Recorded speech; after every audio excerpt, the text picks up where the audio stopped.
This week in Agribusiness, serving America's most essential industry, with agriculture broadcaster Orion Samuelson and yours truly, Max Armstrong, and featuring agriculture meteorologist Greg Solier. This week in Agribusiness is brought to you by Firestone. You never farm alone. The grain market continues its freight train-like rally as a government report adds coal to the fire. Thanks for joining us on This Week in Agribusiness. We've got a lot to talk about this year when it comes to the markets. And this week, the USDA released their January supply and demand estimates, and we saw the market react very favorably from the producer's perspective.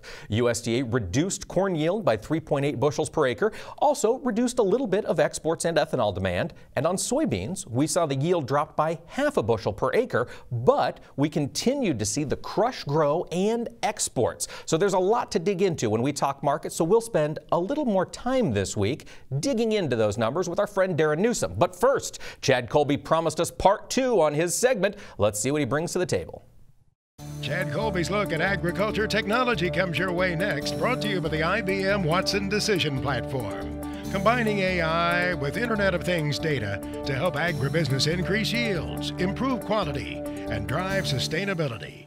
How in the world do you get your tractor to look like this? Hi everyone, I'm Chad Colby, and if you joined us last week, we talked about how the paint was corrected on this tractor to take out those scratches and marks, maybe some tar and some damage from years. This tractor's 10 years old with nearly 4,000 hours on it. Once you've got it looking good, you've got to protect it. And what I'm holding right here is a new product to do just that. You may have heard of ceramic coatings. This coating's a little different. It was specifically designed for the rugged use in agriculture. Chad, you are absolutely right. Ceramic coating is a game changer in the ag industry. We've spent a lot of time over the past day cleaning this tractor, polishing the paint, and now we have to make a decision of how to protect it. We can choose to use a wax that might last 30 days, maybe use a polymer sealant that lasts 60 to 90 days, or we could use our TNT Protect ceramic coating that should last many years. And just with simple maintenance and just a little know-how, you can do this yourself at home and save yourself a lot of time in the future. We really don't want to have to come back next fall or next spring and re-polish this tractor and start all over again. Well, I don't know about you, but I kind of agree with John. When you look at this tractor and see what this looks like up close, you'll be amazed. And John was kind enough to show me some examples of some other tractors that went through a similar process. I can tell you, being around this technology, it absolutely changes the way I think about cleaning equipment, or maybe cleaning your car or truck or boat or whatever that might be. And I can promise you this, if you like having your equipment looking really good, this is the technology for you. For This Week in Agribusiness, I'm Chad Colby. Well, thank you, Chad. That is incredible, taking a 10-year-old tractor and making it look brand new. I think this year a lot of folks might be doing that same thing on their farms, but with new tractors. The market continues to rally. To help us understand what's going on, we've got a little bit longer discussion today with Darren Newsom of Darren Newsom Analysis. Darren, thanks for taking the time to chat with us. Oh, Mike, good to talk to you again. Well, let's kick this off. The real spur this week for the volatility and the gains was Tuesday's release of the supply and demand estimates from USDA. Now, this was a number that saw both corn and soybean yields come down, production came down, supply overall got tightened. Darren, this is something you've been asking for a while. Do you think the USDA is finally getting caught up with what's going on in the world of grains? Yeah, it's a great way of asking the question, Mike, because I think what we're seeing, and if we take corn to begin with, I think what we're seeing here is an attempt, a continued attempt over the last number of months to get back in line with what the market's been telling us for 4 years. The last 4 marketing years, USDA has overestimated U.S. stocks. For whatever reason, I have no idea, but they were overestimated. And at some point, that's got to break. That can't last forever. And we certainly seem to be in the process now. I mean, we've seen spreads, we've seen basis, we've seen how bullish they've become since last August. And now we're seing the other side of the market catch up. My concern is non-commercial traders are now holding a record large net long futures position, and they're going to have some reason to continue to buy. In other words, the old adage of bulls need to be fed every day, we're going to have to find a reason for this group to stay bullish as we move forward. Now, Darren, I know we've talked about this in the past. You're not an avid watcher of numbers from the USDA. You're not an avid watcher of that kind of data that comes from different sources. You like to watch the markets. As you're watching this spread action here throughout the week, what has dawned on you? What does that tell you about the future specifically of old crop corn? Well, it may just about be over. We saw the March-May spread move to an inverse of 3/4 cents here a week or so ago, and since then we have now fallen to a carry of 3 1/4 cents. So we've seen some commercial selling start to come into the corn market. It makes perfect sense. You rally the market up above $5, that's going to happen. So we're starting to see some commercial selling, and it's at key support. That spread's at key support right now of 3 1/4 cents. Also, basis is starting to weaken as well. We saw national average basis come in at 21.1 cents under on its calculation Wednesday afternoon. This is sharply lower than where it was, a couple weeks ago when it was pushing 17 cents under. So, we've got the early signs. We've got the real fundamentals of the market indicating commercial traders are not as bullish as they were. Again, a cause of concern with non-commercial traders continue to push their net long position larger. Yeah, it certainly does. That would raise some shocks because when you get that many long positions, the only way for those folks to take their money is to sell, right, Darren? That's right. I mean, it's not profit until the cash register rings. So they've got to lock those in at some point. And when they do, there very possibly there could be a rush for the door. And we all know what happens when that occurs, when everyone's trying to sell at the same time and no one's really stepping in to buy. All of a sudden you kind of have a landslide on your hands. Yeah, things can certainly get a little scary. And Darren, I want to circle back to something you mentioned, which is basis strength. That was something that we saw develop throughout harvest season. We had abnormally strong basis across the Corn Belt throughout harvest. And now we're getting to the point where it seems to be price is beginning to ration demand, whether we're looking at ethanol or feed demand. What are your thoughts? Have we reached kind of a breaking point for a lot of folks' P&Ls? Oh, I think so. Maybe not the P&Ls, but we've certainly reached a breaking point where the spot demand for corn seems to be slowing down. We've seen exports hanging in there pretty well, but our shipment pace isn't great. It's good, but it's not great. But my big concern is feed demand. Early on through the early part of 2020-21, we had all these cattle on feed, huge placements, and so on. Now the last few months, placements have started to decrease. And so as we look forward into the second half of the 2021 marketing year, feed demand could start to come down as well. I mean, actual real feed demand, not the imaginary kind that USDA likes to talk about, but real feed demand could start to come down. And that's another concern. Now you've got 2 of the 3 legs of the corn's demand stool possibly weakening. And then there's ethanol, which also doesn't look too strong as we make our way through this marketing year. Yeah, and I want to talk about ethanol, but first, Darren, we touched on something that I've heard from a lot of friends of mine. As a former cattle feeder, I work with a lot of folks who are end users. They are those feed grain buyers, and they've been caught short-bought in a lot of instances this year with this incredible rally. For folks who are contemplating how do you best meet that feed demand for your own herd or your ethanol plant, et cetera, what's your perspective? How should you be buying in this market right now?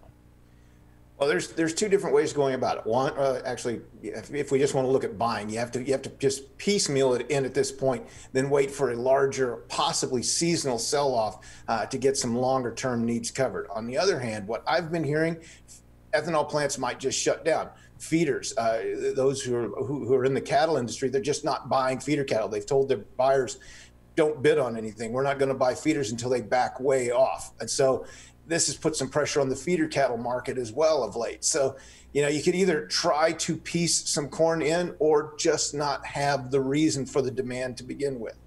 Gotcha. You don't see a break coming probably until we get into spring, get some rains in the springtime type of thing. old crop could actually come down before that. Again, I'm a little concerned with the structure of the old crop corn market here in mid-January. So I think old crop corn could start to run into some problems if we continue to see this commercial pressure build.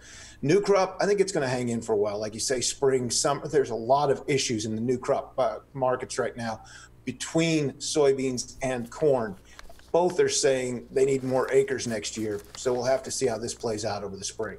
We will absolutely have to see how this plays out. And of course, we've spent this whole time talking corn. We've got soybeans to talk about next, so folks, don't go away.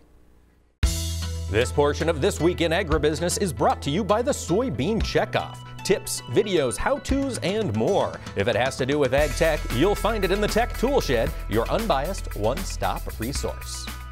We're back talking markets with Darren Newsom. Darren, let's talk soybeans. That seems to be the more compelling figure if we just look at the report on Tuesday. We saw supply come down, and yet we saw demand increased in both crush and exports. What's your take on that analysis from USDA?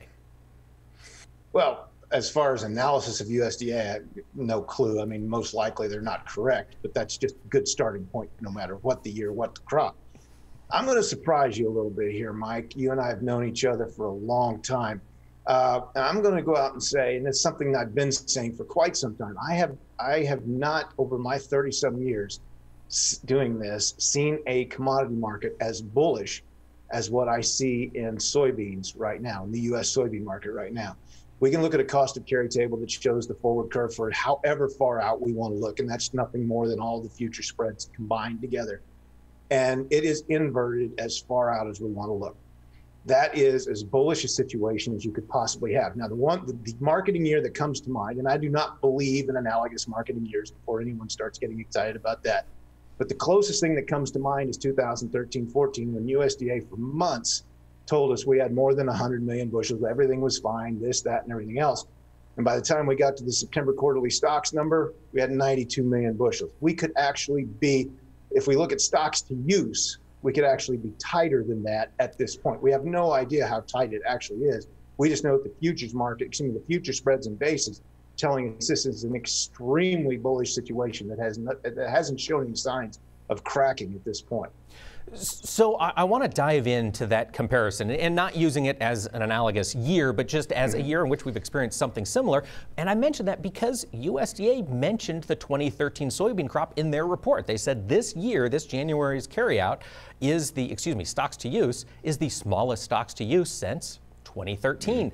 Darren, USDA's got us at 140 million bushels of beans out there. Looking at the futures curve, looking at the inversions, could we be below 100 million bushels right now in stocks in this country? You know, I have no idea. But the important thing isn't ending stocks. The important thing is stocks to use, because that takes in, as you mentioned, not only stocks, but growth and demand. We have much different demand right now, at least projected for 2020-21 than what we saw in 2013-14. So it's the relationship between stocks that we have left over and total demand. And that looks to be much tighter than what we had in 2013-14. Remember, we started shutting down demand that year because we, again, were tight on stocks. So if we're if we're still increasing our demand projections at this point, our weekly export shipments are still strong, crush is strong because of the cattle that we have in feed on the hog herd that we have. So we could see continued strength in demand. That's going to have to back off at some time, or we are going to see our stocks to use at dangerously low levels.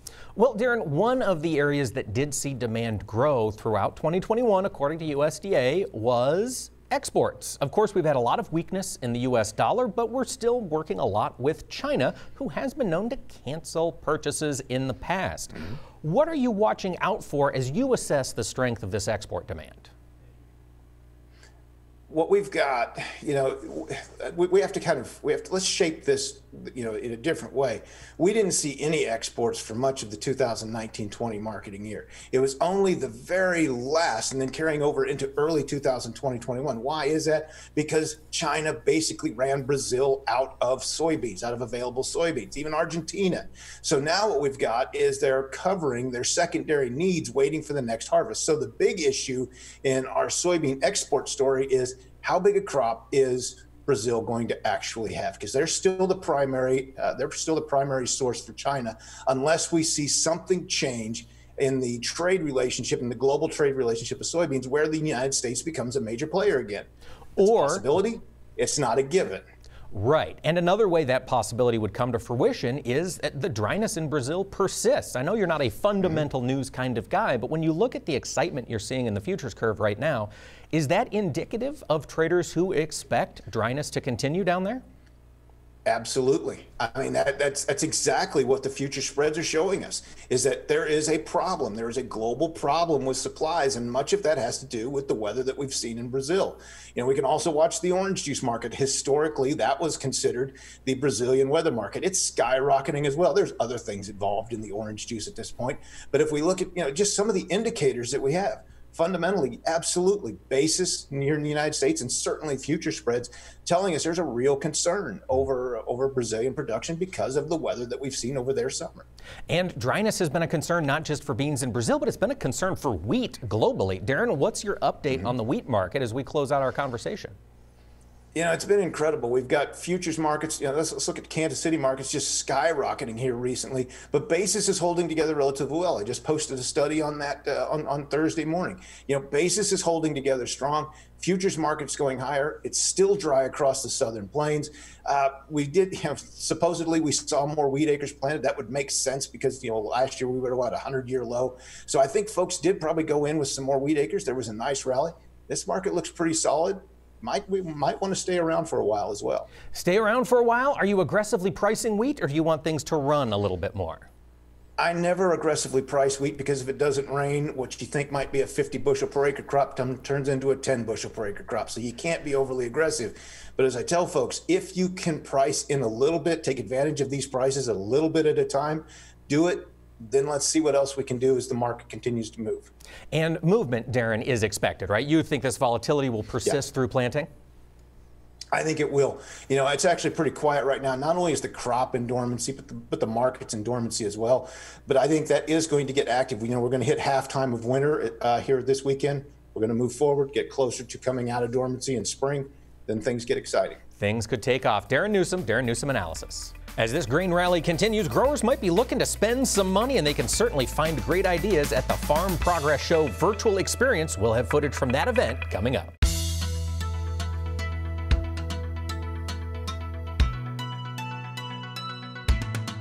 Welcome back, folks. Washington, D.C. has certainly been in the news the last 2 weeks as we complete this transition from the Trump administration to the Biden administration.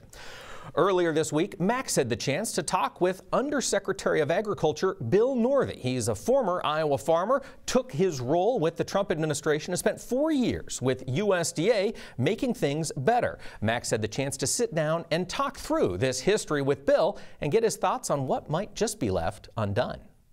Well, it's almost always the case, Mike. Whatever administration is in charge in Washington, at the U.S. Department of Agriculture, there are some farmers plugged into the positions. In the past 4 years, as it turned out, there were many farmers there, including Iowa farmer Bill Northey, with a long-time record of service in the ag industry. Past president of the National Corn Growers Association, past Secretary of Agriculture in the state of Iowa. As he was leaving that position of Undersecretary of Agriculture for Farm Production and Conservation, I asked Bill if there was any disappointment, that there were some things perhaps left undone that he would have liked to have accomplished. I don't know that there is. There's so much that we got done, and of course we were hit with some extra things that need to got done. We stood up the 2018 Farm Bill. That seems so long ago now, but all the rules off the 2018 Farm Bill, the market facilitation program payments, the CFAP payments for trade and coronavirus response. But we also brought together NRCS and Farm Service Agency and Risk Management Agency into a new mission area here. The idea of that farmer-facing parts of USDA all in one shop, that was the Secretary's plan, and it really came together, and the culture came together.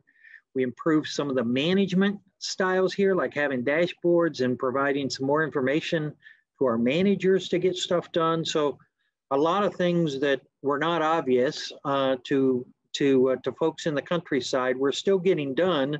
while we're trying to get some of those needed payments out the door too. You could never have imagined a bullish grain market as bullish as this one starting off 2021 many months ago. It has to be a shocker, but a pleasant one as a longtime producer yourself. Absolutely, Max. I tell you, I had to separate myself from the farm, so I otherwise I'd be really crying in my soup here about missing the market because I would have sold way early for this grain market.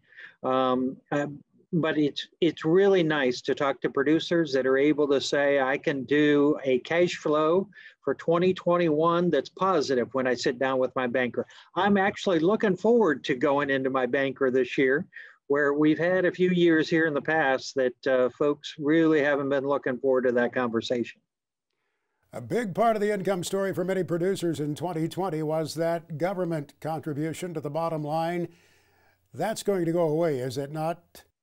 It is likely. It makes good sense too, because we have prices. And the reason those payments needed to be there is because we didn't have prices, whether it was trade related, whether it's just an oversupply situation, certainly coronavirus, and without those incomes, we needed to bridge. Well, this is what we wanted to bridge to. Now, we still have livestock producers that are saying, what about me? I've got high feed prices now. And so there's always pieces at tug and a pull within agriculture. But for grain producers, this is what we're trying to bridge to an opportunity to be able to get their income from the market. I don't know what payments will be in the future around climate change. There's certainly a conversation that there may be payments that are separated from price impacts into what are you doing on storing carbon or releasing less carbon. So there may be some payments unrelated to prices in the future as well. There's a lot of chatter about that right now. Should producers be concerned about having some kind of a hook attached to their income? Well, you know, that it was easy for us to figure out kind of what was lost in the markets and where the problems were with some of the producers. We didn't always hit that just right, but that was easy. That was dollars and dollars. In this case, when you're looking at soil and dollars, it's a challenging thing to do. I think the folks are up to it. I think they're interested in it. A lot of folks have worked on it. But if you and I are farming across the fence and you're strip till and I'm no till, and what's our payment supposed to be? What if we're raising different crops? What if we're feeding our livestock different things?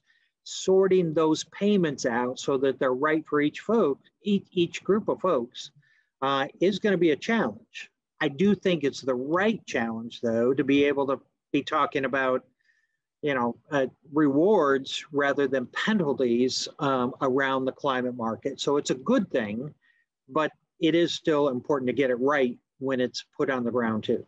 Well, we wish Bill Northey well, whatever career path he chooses. We do know, Mike, that many farm organization leaders over the past 4 years felt they were very fortunate to be able to go to Washington to try to untangle the web of complex government programs, sitting down across the desk from someone who had been in their shoes, someone who had been on a tractor, someone who had to produce a crop to feed the family. Thank you, Max, and thank you to Bill and the entire staff at USDA. The last 4 years have certainly been challenging from a commodity production perspective, and they've done good work helping get our industry through it. Well, our industry also relies on our four-legged friends. The American Farm Bureau honored the American Farm Dog of the Year, and later on in the program, we'll be bringing you that story, so folks, don't go away. This Week in Agribusiness, serving America's most essential industry, is brought to you by Firestone. You never farm alone. Thanks for joining us on This Week in Agribusiness. Now, the business of agriculture is not just about producing a crop. It's also about impacting policy, raising strong families, and building resilient communities. A lot of those aspects are what are pursued by the American Farm Bureau, and Max had a chance to see just how they're doing it. It's one part of that Farm Bureau annual meeting each year, Mike, that we probably don't devote enough attention to: the women's activities of Farm Bureau. They are indeed very active. That Farm Bureau Women's Leadership Committee is now chaired by Isabella Chisholm, who farms in north central Indiana. I spoke with her the other day about their activities, supporting the Ronald McDonald Houses, developing leadership skills, and also getting very much involved in political advocacy. Isabella told me that those younger members coming along are armed with the skills and they are very active. It's very encouraging to see them get activated with not only the farm bureaus in their states and locally, but also to take initiative on social media. And that's where we find a lot of their strengths. They're not only hands-on on the farm, but they're hands-on on social media and are some of the strongest advocates that we do have. Someone might say of your efforts in behalf of the Ronald McDonald Houses all across the United States, which, by the way, have raised, indeed, a significant amount of money. Why the Ronald McDonald Houses? You've got 4-H you could support, you've got FFA. Why the Ronald McDonald Houses? Yeah, that's a very good question, and I get that a lot. 4-H and FFAs are supported very strongly within each of the counties and the state farm bureaus. And so when we were looking to give back to the community and trying to reach out in a way that we could use food, in a way we decided on Ronald McDonald Houses many years ago. And the first delivery of food items was in 1997 in Chicago. And I hear you were there, Mr. Armstrong. I was. Yep. So that's good to know.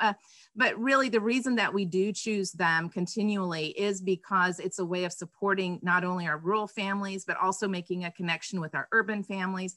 And we're not discriminating. We're supporting a next generation, the present generation, and we're using it with farm commodities, farm products.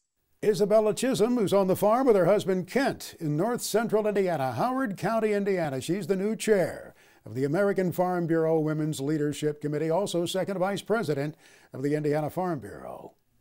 Thank you, Max, and great work to the American Farm Bureau getting out there and telling that story of agriculture. Of course, the story of agriculture this year is one of rallies, and maybe you're looking at something to spend your money on. A great place to learn more is farmprogressshow.com. Right now, we've got a clip from the Brock Grain setup at the Farm Progress Show. Brock Grain Systems recently took us on a tour of one of their newest grain installations at Gen 3 Farms in Rhinebeck, Iowa. A perfect example of how Brock not only can provide complete systems, including grain handling structures, drying, and storage, but also how Brock Grain Systems are designed for easy capacity expansion, giving farm operations flexibility and making the most of their investment. Grain enters the system through a drive-over dump pit that provides quick and efficient truck unloading. A Brock bucket elevator lifts up to 8,000 bushels of grain per hour for distribution to a wet storage bin, as well as to the rest of the storage system. Solid welded flange connections on the bucket elevator trunking provide extra durability. No stitch welding here.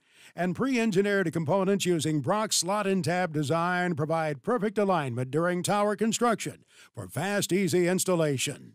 Brock bins feature sure-step bin stairs and latch-lock doors, and strong peak surrounds for easy access and safety. Wet grain is conveyed back through the dryer fill conveyor and wet leg at 3,000 bushels per hour to the Brockmeyer 1400S dryer. This high-capacity grain dryer delivers fuel-efficient operation by utilizing vacuum cooling that reclaims energy from the grain. Large centrifugal blowers are located on the ground level for easy access and maintenance. It also features a small footprint and quiet operation.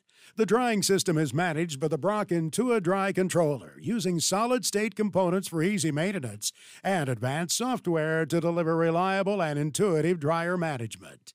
Like Brock's bucket elevator, Brock drag conveyors and catwalks offer standard galvanized finishes for years of maintenance-free service. Using a horizontal drag conveyor allows a taller main bin for higher storage capacity. This 60-foot diameter stiffened bin securely holds up to 152,000 bushels of grain. The Brock Tri-Core aeration floor provides even air distribution and allows easy bin cleanout. New Brock 1500 series power sweeps add heavy-duty options for unloading grain bins at a rate of up to 5,500 bushels per hour. And they provide zero bin entry to protect the safety of grain bin operators. When it's time to market grain, the Brock Hopper Bin overhead loadout system can fill a semi-truck in as little as 2 minutes. Or operators can unload up to 50% of the bin directly from the side discharge without using any power. The local Brock dealer designed this installation using pre-engineered Brock solutions to move grain efficiently and with easy expansion in mind. Brock dealers not only provide site planning, system design, and construction, they also deliver seamless support for all Brock components. To get a complete grain system like this from one reliable source, go to brockgrain.com to contact your nearest Brock dealer. So if you're looking for some new paint or some shiny new metal for your farm, check out the Farm Progress virtual experience. Go to farmprogressshow.com. Now, agriculture meteorologist Greg Solier brings us his farm weather forecast for the nation for the week ahead. It's presented by Pivot BioProven, the nitrogen-producing microbes that stay put, whether or not. Well, winter is in full effect across much of the country, so a lot of us are keeping an eye on the weather. Greg is joining us, and Greg, as you look across the country in the Pacific Northwest, what do you expect to see this next week? Well, it's back into kind of a drier setup after some, at least relief, localized relief. Generally, the Cascades on westward, Rogue River Basin, Willamette Valley this wintertime season. Not much improvement farther to the east. It's been back and forth between snow and blowing, and I tell you, enough to blow the locomotives off the rail cars and off the tracks across areas of Big Sky and downwind into the Dakotas last week. This week, more of an onshore west to east flow. The cold air bottled up across the Canadian prairie. With time, we're expecting kind of a transcontinental hemispheric pattern shift. Big words and a long sentence here for changing the steering currents with time after this weather system comes ashore. In from the Canadian Rockies and the Cascades straight southward. That is generally a drier setup for the Pacific Northwest, but by mid to late week we'll get a weather system out through Big Sky across the Dakotas and maybe a bit of snow, and the cold air is building as well from the Dakotas northward. That pattern shift where upper level winds begin to come in northwest to southeast like this unfortunately breeds high pressure across Salt Lake City. Clockwise flow around the high, that's offshore flow, and we had some moisture back around the holidays. That's it. Nothing much going on, so increased fire potential as well, even at this winter calendar day. Weak disturbance down across the desert southwest into Texas. How about the snow all the way down into Midland, Odessa, and Abilene last week? That system kicks into the plains. Some snowfall for areas of the winter wheat belt northward. Weak disturbance across the Four Corners. More cold air, at least inside, and wind as well into parts of California. Now looking at the central part of the country, Greg, last week we caught kind of a surprise blizzard for some parts of the central Corn Belt. What do you see coming this week? Yeah, that cold core low minus the surface low, but enough to whip things up, and wind was an issue along with soil erosion. Things are quieting down here with a return to seasonal temperatures and winds across much of the heartland. We'll watch this weather system out towards the Black Hills. 90-mile-an-hour winds out there, and even stronger Big Sky country to drop into the southern plains. And here is a change in the weather pattern that we have not seen this wintertime season. Systems coming out of the southern plains into the central and southern Corn Belt. A mishmash of snow and ice. This is the vanguard to many a winter storm winding its way through the rest of January and into February. Cold air bottled up north of the border, and the coldest air begins to build on into parts of Big Sky country. Here's the last of these complex weather systems coming out of the Rio Grande. The snow melt down through southern Texas was a benefit to pasture lands and the dryness and drought. Watch how low pressure spins on up. Showers and thunderstorms, don't need any more of it. Delta region, snow on the backside once again as far south as West Texas cotton the end portion of the week. Now eastern Corn Belt's been fairly mild. Is that going to continue? It will. Temperatures generally around seasonal norms. We had a little spike last week, some snow melt. This week the cold air early on up across New England. Weather system coming out of the northern plains and up out of the southern plains will spin up low pressure, and this is a change. Haven't seen any widespread snow or ice storms, and guess what? Could see that later on into the week. The first of several here plowable snow events in the coming weeks as we head through the Corn Belt locales. Seasonal cold and some quiet time for now into the northeast of New England. Cooler, drier air is short-lived over the southeastern part of the country. Texas weather system heads to the north and east. Showers and thunderstorms, drenching rain, heavy and severe as well later in the week across the southeast. Now Greg Solier is back with his extended farm weather forecast for the country. Presented by Pivot BioProven. Visit pivotbio.com to find a representative near you. Well, let's dig in a little deeper to the upcoming weather. Greg, you mentioned a lot of precipitation next week. Where's it going to hit the ground? Well, they're going to have to probably be digging out for areas of the central and southern Corn Belt where winter storms have been few and far between. We've had probably more snow in Texas this wintertime season than they've seen up here across parts of the central complex. I think snow total has been running about 50% shy of normal. We'll begin to make it up, the first of several plowable, probably snow systems throughout much of the heartland here in the coming weeks. Note the severe weather potential across Dixie. Snow for the drought-ridden areas of the northeast of New England, the cold wave and generally drier Big Sky Country, Canadian Prairie, scattered moisture at best. We're going to really move into a much drier, fire-prone setup weather-wise in the Pacific West and Southwest here, Mike, in the weeks to come.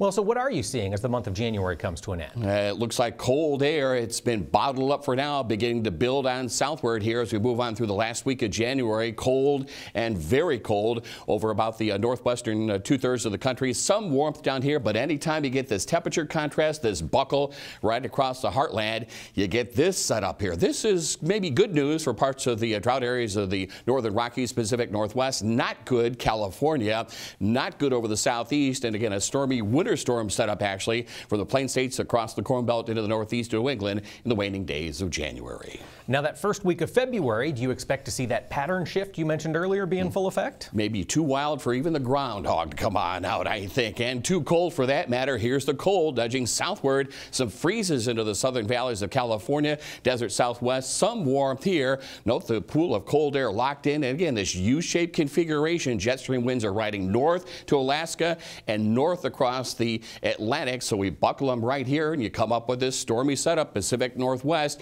into much of the plains, Ohio Valley into the northeast of New England. Several snow and ice systems expected across the heartland with severe weather potential across the southeast. Nothing in the southwest. Now the last week of your forecast takes us all the way to Valentine's Day. Greg, what are you seeing? Nothing too sweet about this whatsoever. I think just nasty mail for the weather guy. Look at the cold. Serious stuff here. Up towards the Sioux, across the Great Lakes region, the cold all the way down into Dixie. Some warmth into Texas, the southwestern part of the country.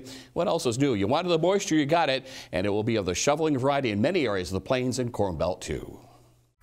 Next on This Week in Agribusiness, it's Max's Tractor Shed, spotlighting another great American tractor. In Max's Tractor Shed this weekend, it's the story of the antique tractor collector who was always looking for one more to add to his collection. And to get this one, he took his grandson along on an 850-mile round trip. It's a trip the younger man will never forget.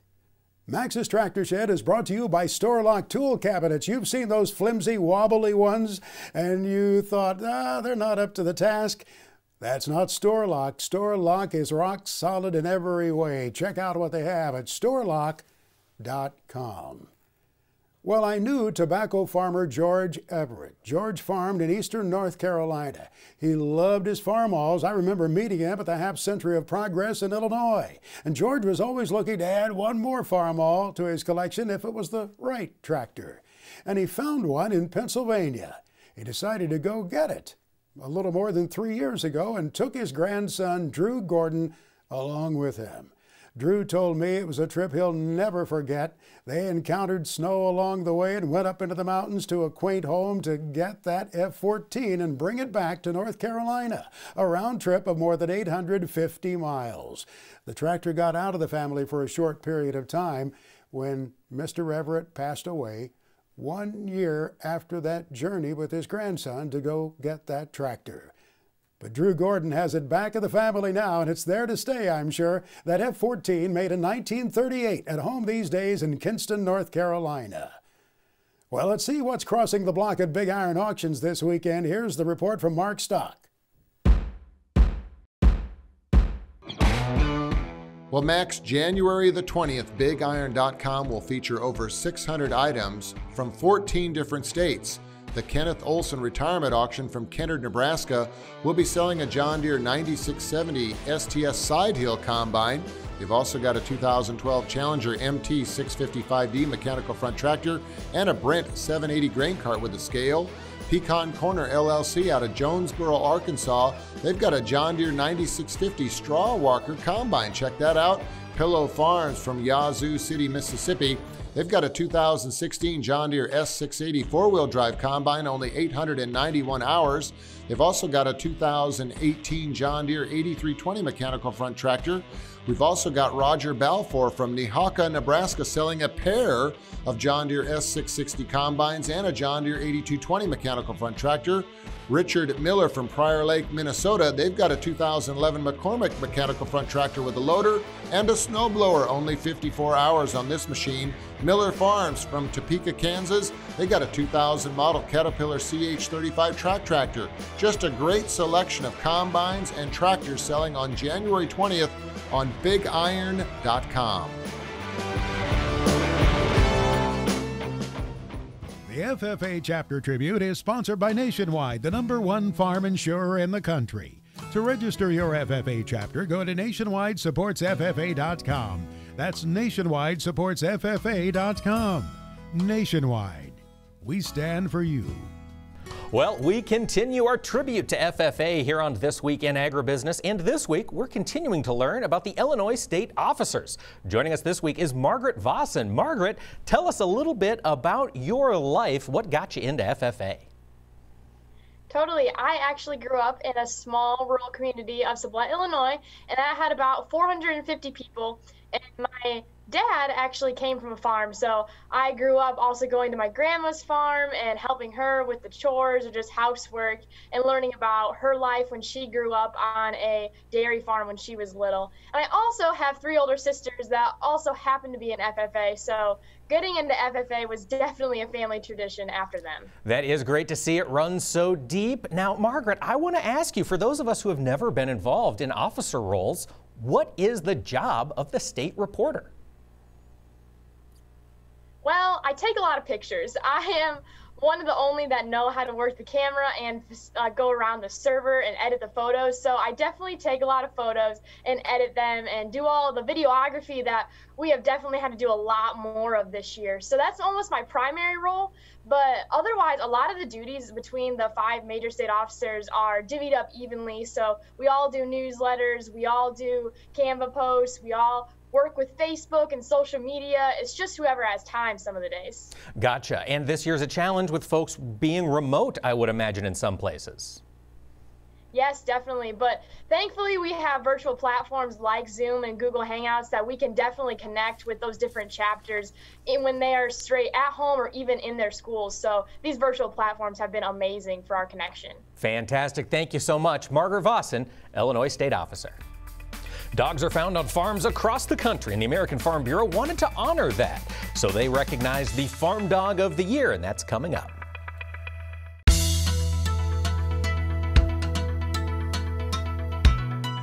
On farms across the country, a lot of times you'll see a dog working right beside the family as they get their chores done. The American Farm Bureau recognizes the importance of dogs on farms across the country, so they went looking for the American Farm Bureau Farm Dog of the Year.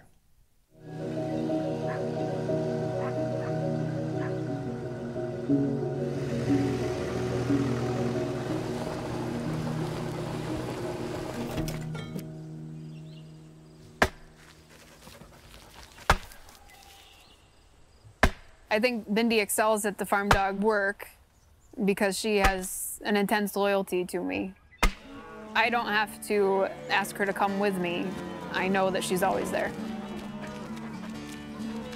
On the farm, she works cows. For us, that could look like moving a cow from inside to outside the barn. We'll go out on pasture and make sure everybody's okay. If there's somebody that needs to come in, she can help gather them up and bring them down. When I'm feeding the cows on pasture, she drives them away from the feed trough so that they're not crowding me when I'm going to feed grain. The cows weigh 1,200, 1,500 pounds, and we've got a group of 30 of those that are antsy to get their grain. By having the dog there to enforce some rules, it keeps me a lot safer, and I can work a lot more independently. I mean, I couldn't do what I do on a daily basis without having her there. It helps us work efficiently, but it also keeps me safe.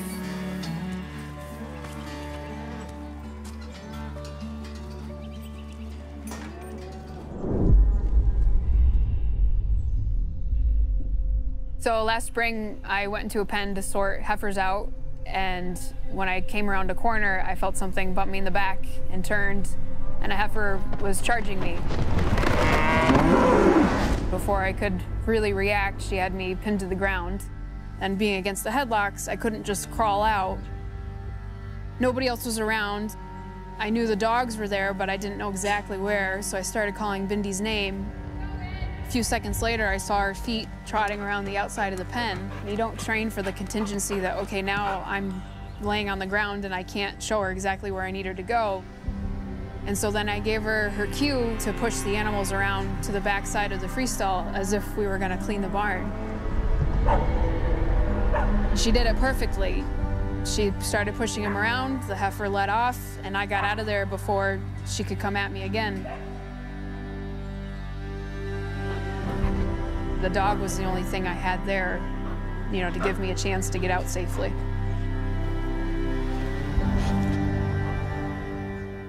Congratulations to Bindy, the Farm Dog of the Year from American Farm Bureau. It's incredible to see what a good dog can do on a farm.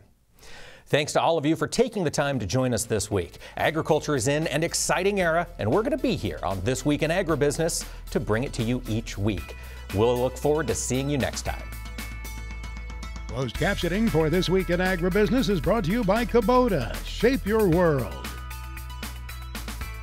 This Week in Agribusiness is brought to you by Firestone. You never farm alone.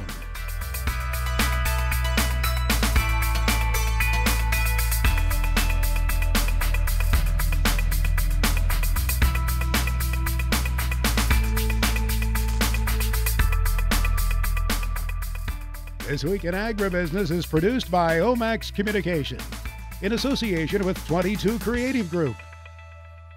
We invite you to visit us online at agbizweek.com.